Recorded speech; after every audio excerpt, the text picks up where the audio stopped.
দৃষ্টিতে ভিন্ন রকমের অদ্ভুত ডিজাইনের গাড়ি অন্তর্ভুক্ত হাই হিল আকৃতির গাড়িসহ অদ্ভুত ডিজাইন।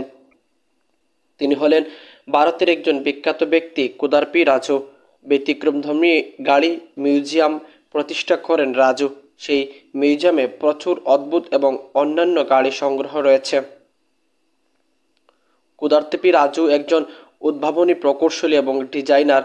বিশ্বব্যাপী সবচেয়ে বড় ওয়াকি ভেহিকল বা উদ্ভট ডিজাইনের গাড়ি সংগ্রহের জন্য বিখ্যাত।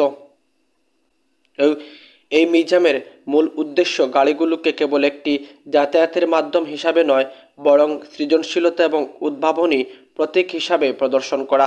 প্রতিটি গাড়ি এমনভাবে ডিজাইন করা যাতে দেখতে যেমন আকর্ষণীয় হয়, তেমনি চালাতেও এক ধরনের আনন্দ দেয়। এই মিউজিয়ামে 750টিরও বেশি অদ্ভুত ধরনের গাড়ি রয়েছে। গাড়িগুলির মধ্যে রয়েছে বিশাল আকৃতির বই, পেন্সিল, হাত ব্যাগ এবং ভিন্ন রকমের অন্যান্য অবাক করার আকৃতি গাড়ি। এই মিউজিয়ামটি তার সৃজনশীলতার অন্যান্য প্রকাশ এবং এই মজার গাড়িগুলো দেখতে অনেক মানুষ আসে।